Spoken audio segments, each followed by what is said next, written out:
मेलनीज knitting केवल 2 प्रकार के इनसे स्टिचेस बनाए जाते हैं, इसीलिए इनसे केवल प्लेड और स्ट्राइप्ड डिजाइन ही बनती है।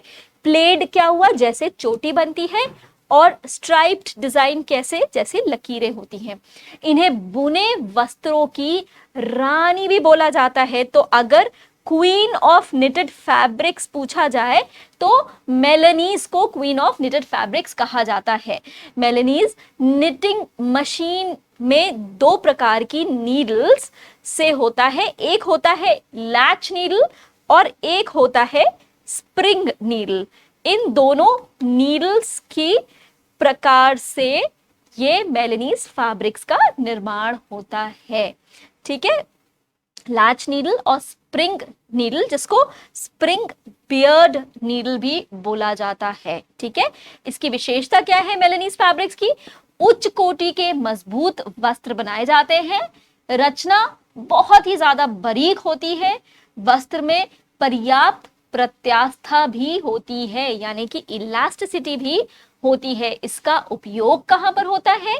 खड़ी धारीदार होजरी वाले वस्त्र की बुनाई की जाती है। होजरी वाले वस्त्र आपने देखे होंगे और जिसमें धारियां बनी होती हैं, उसमें ये मेलनीज फैब्रिक का उपयोग किया जाता है। ठीक है, तो ये तो हो गया आपका मेलनीज फैब्रिक। अब तीसरा आ जाते हैं ट्राइकॉट फैब्रिक पे।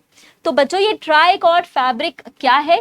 ट्राइकॉट का शाब्दिक अर्थ होता है निट करना, सिंपली निट करना। ठीक है, ये फ्रेंच शब्द ट्राइकोटर से निकाला गया है और ट्राइकॉट सभी प्रकार के वाप निटिंग वस्त्रों का जातीय नाम होता है, मतलब उसका जो है एक जात वाला नाम होता है। ठीक है, निटेड वस्त्रों का। वॉप निटिंग का आरंभ भी ट्राइकॉट मशीन के शुरुआत से ही हुआ है। तो ट्राइकॉट मतलब का होना क्या हुआ? निट करना। विशेषता के बारे में बात करते हैं इसकी। ये बहुत तीव्र गति से चलती है। ट्राइकॉट मशीन जो होती है, ट्राइकॉट मशीन से बुने हुए वस्त्र बहुत मजबूत होते हैं, पर्याप्त प्रतिस्कंदता होती है, प्रत्यास्था होती है। इसमें इसके छोटे डॉट से लेकर बड़े बड़े नमूने तक इसके अंदर बनाए जाते हैं। और आधुनिक ट्राइकॉट मशीनों से स्पन यान, जो आधुनिक ट्राइकॉट मशीनें हैं, उसे स्पन यान,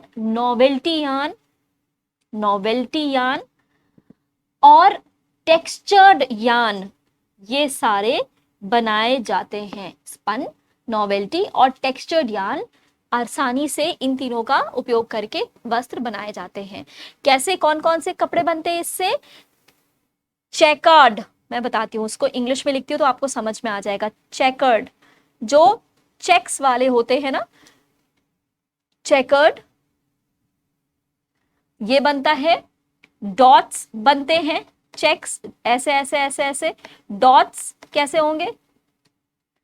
ऐसे बन जाते हैं और इसी तरह के नमूने बने जाते हैं। ठीक है, अब हम बात करते हैं उन वस्त्र निर्माणों की जिससे हम, आपने देखा होगा साड़ियों में, चाहे आजकल जो है बहुत सुंदर सुंदर बच्चों की फ्रॉकों में नेट और लेस का बड़ा सुंदर काम होता है, तो जिसको हम हिंदी में जाली बोलते हैं, है ना। तो जाली बनाने के लिए प्राकृतिक और कृत्रिम दोनों ही प्रकार के धागों का प्रयोग किया जाता है।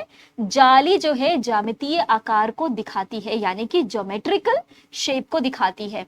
जाली से मछली फंसाने के जाल बनते हैं, समुद्री जहाज के जाल पे जो है सामान बांधने के लिए कपड़ा बनता है, सुरक्षा देने वाली जाल बनाए जाते हैं जो जिनसे गार्ड कर सके जो, और बहुत सारे उद्योगों में, बिजनेसेस में काम आने वाले भी जाल बनते हैं, तो इनका भी निर्माण होता है ना फाइबर्स से। तो चलिए हम सबसे पहले बात करते हैं लेस के बारे में। ठीक है, लेस से निर्मित वस्त्र परिधानों को सजाने और उनको बहुत सुंदर और आकर्षक बनाने के उपयोग में आते हैं। लेस कैसी हो सकती है? सूती हो सकती है, लिनन की हो सकती है, सिल्क की लेस हो सकती है, नायलॉन की हो सकती है, रेयॉन की हो सकती है, पॉलिएस्टर की हो सकती है, या फिर कोई भी मिले जुले धागों से, मतलब संश्लेषित धागों से भी ये लेस बनाई जा सकती है।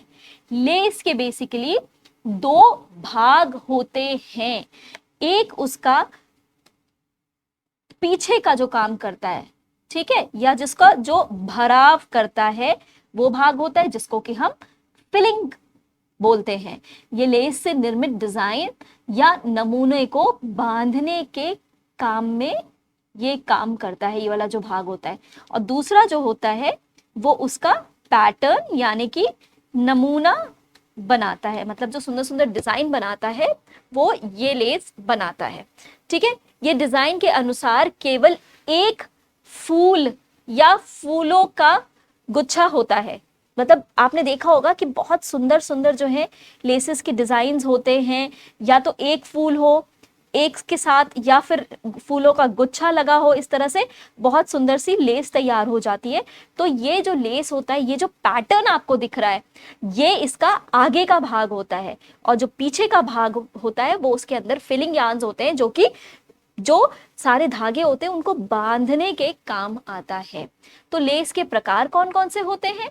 एक होता है, आपने सुना होगा, क्रोशिया, जिसको हम इंग्लिश में लिखते हैं CROCHET और पढ़ते हैं क्रोशिया लेस, जैसे कि स्वेटर में, बैग में, मेज पोशों में आपने देखा होगा, टीवी के कवरों में देखा होगा, और सजावटी सामानों में क्रोशिया की लेसेस बनाई जाती हैं। फिर एक होती है नोवेल्टी लेस। नोवेल्टी लेस भी होती है एक प्रकार की। एक होती है सुई से निर्मित लेस होती है, जिसको नीडल पॉइंट लेस बोलते हैं। नीडल पॉइंट लेस जो कि सुई से निर्मित होती है। और एक होती है बॉबिन या पिलो लेस। बॉबिन या फिर इसको पिलो लेस बोलते हैं। तो ये खाली लेसेस के प्रकार होते हैं। एक और होता है जिसको हम बोलते हैं शटल या टैटिंग या टेटिंग लेस। फिफ्थ होती है, यहां लिख दे रही हूं, शटल या फिर टैटिंग लेस। शटल या फिर टैटिंग लेस इससे निर्मित होती है, ठीक है। ये लेसों के प्रकार होते हैं। तो चलिए, लेसों के प्रकार की बात हो गई। अब हम बात करते हैं वीविंग यानी कि बुनाई कैसे होती है इसके बारे में।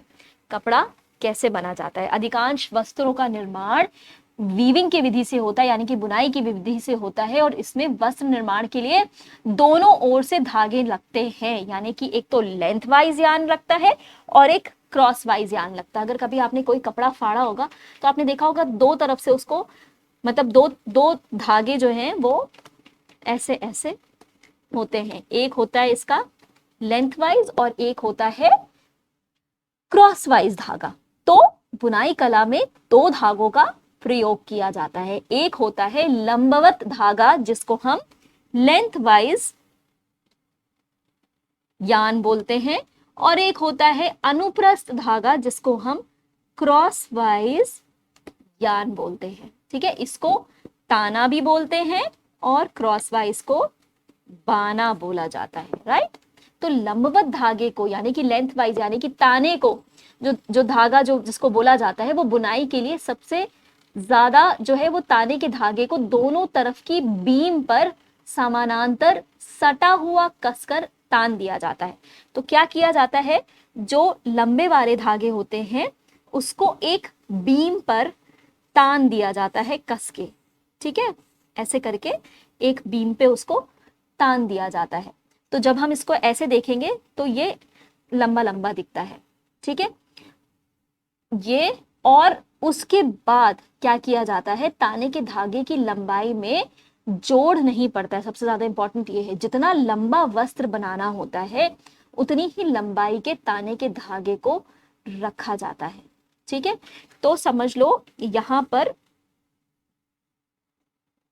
ये है, और ये जो है ये तुम्हारे लेंथ वाइज यार्न्स हैं, जिनको हम ताने के धागे बोलते हैं, ठीक है।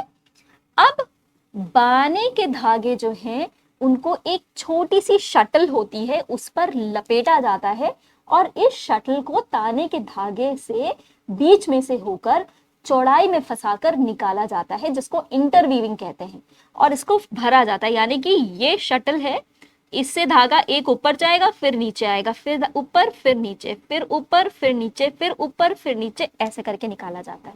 ठीक है, और फिर वहां से वापस आता है, फिर ऊपर, फिर नीचे, फिर ऊपर, फिर नीचे, फिर ऊपर। इस तरह से ये बाने वाला धागा जो है वो चलता है और उसको भराई करता है, इसीलिए उसका नाम फिलिंग यार्न भी होता है। ठीक है, अब हम बात करते हैं करघा क्या होता है, करघे का भाग। करघा चाहे वो हस्त चालित हो या फिर वो इलेक्ट्रिकली ऑपरेटेड हो, यानी कि विद्युत चालित हो, इसकी बनावट एक सी होती है। एक करघे में 5 भाग होते हैं। सबसे पहला जो होता है वो होता है क्लॉथ बीम। ठीक है, क्लॉथ बीम का भाग होता है सबसे पहला। ये बीम जो है वो गतिशील होता है। ये करघे के अगले भाग में सामने की ओर से वो स्थित होता है, और इसमें ताने के धागे के अंतिम छोर से इसको कसा जाता है, जिससे ताने के धागे पूरी तरह से तन जाते हैं। यानी कि जो ताने के धागे हैं वो पूरी तरह से इस करघे से तने रहते हैं, एकदम टाइट रहते हैं।